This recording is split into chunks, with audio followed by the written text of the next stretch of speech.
The title might be a bit provocative, but my point was trying to highlight the differences and the similarities between Hive and chess, and try to convince some chess player to actually try this game. There's a very good video done by Pedro, aka Orde Kubik, in Spanish, if you speak Spanish.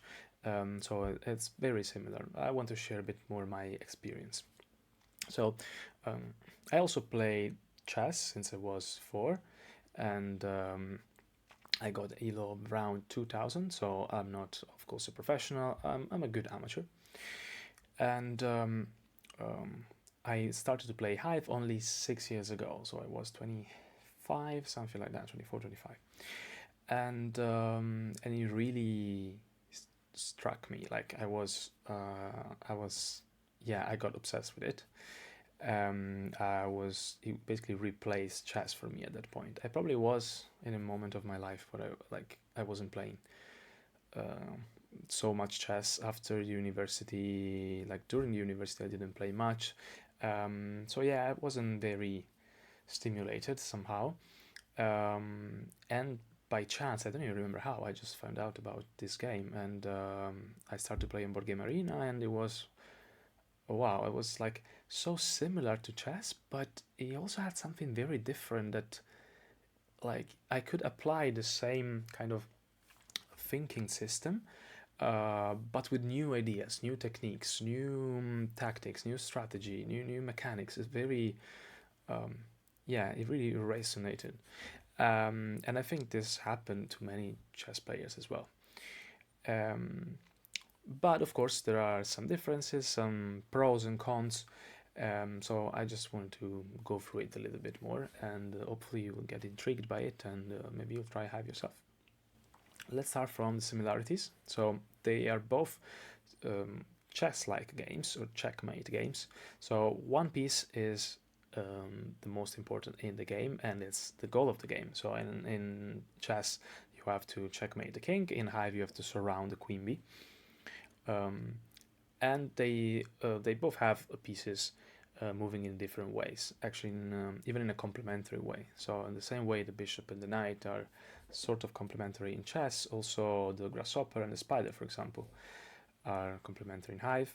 In general, there are pieces that crawl, pieces that jump, and pieces that climb on top of the Hive. So, and all of these abilities are useful in different situations. So, this simple rules um, allow to have a lot of complexity. Complexity is probably not as high as in chess, but um, the thing is that we have just started basically discovering Hive. Hive is only 25-year-old, while chess is centuries old. Um, Now with the internet, of course, we can much more quickly reach level of knowledge. Maybe if Hive was invented like 200 years ago, then we will still be discovering things.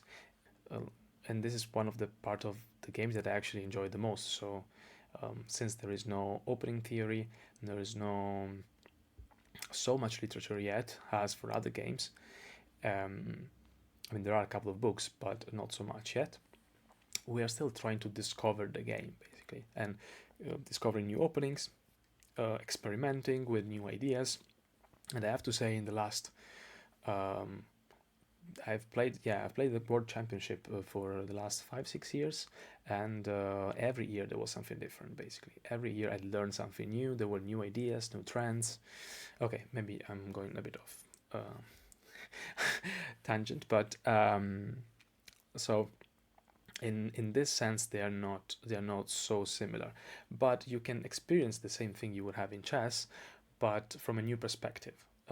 You can basically feel like you are a romantic Hive player.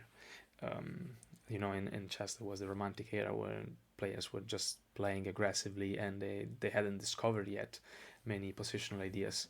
And I think we are now for Hive in the process of discovering some of those ideas. And I witnessed that in only 5 6 years. So hopefully this will keep evolving over time. But the tactical and the strategic thinking are pretty similar. Of course, the ideas are different because in one case we have a board, in another case we don't have a board, and we have to move the pieces around other pieces. Um, but the way of calculating it's pretty similar. So you can use the same kind of intuition in both games. You can transfer the intuition from chess to Hive pretty easily, I think. So what are the main differences? Well, first of all, most most natural one is the board is not square; it's hexagonal, and there is not technically a board, so the pieces are hexagonal. Um, this means that you have 6 equivalent direction for the pieces. Of course, different pieces move in different ways, so sometimes not all 6 directions are available, and you have to stay in contact with the rest of the other pieces. You cannot disconnect all the pieces. This makes Hive very different. The fact that there is no board, but you start to creating the board yourself by placing the pieces, means that the complexity at the beginning is lower because you add the pieces from the reserve, and at the beginning there are only 4 or 5 pieces in play, but you have actually 14 pieces per player. And once all the pieces are in play, or at least many more pieces are in play, the complexity increases a lot. And even more because, as I mentioned, in Hive there is no capture. So the number of pieces can never decrease, it can only increase. Of course, pieces will be pinned, will be blocked, but the beauty of the game is that pieces will come back in play eventually. And so this keeps the complexity quite stable over the whole game, even in the end game. So since there is no capture in Hive, also technically there is no sacrifice in Hive, because pieces stay in play. However, there is a not different form of sacrifice in the sense that you can allow your opponent to pin your piece, which is basically equivalent to being captured in the sense that it is temporarily unavailable, although it can potentially come back to play later. But you can allow your opponent to pin one of your pieces in order to reach some other goal. So the sacrifices are not exactly what you think of, but there is something like that. There are different platforms where you can play: Board Game Arena, Board Space, or the newest one, icegame.com, which is pretty similar to other chess platforms like Lichess or chess.com. And yeah, I hope to see you there. I think there are pros and cons, and of course we don't have a limited time in our life. We need to focus on some games, but I recommend to try, even just for a bit, Hive, and see what you feel, and how maybe you can go back to chess, or you can play both at the same time, and the intuition from one will transfer to the other one, or it can be a nice diversion from your main game. And see you around on hivegame.com maybe for some blitz, or for our next video. Ciao!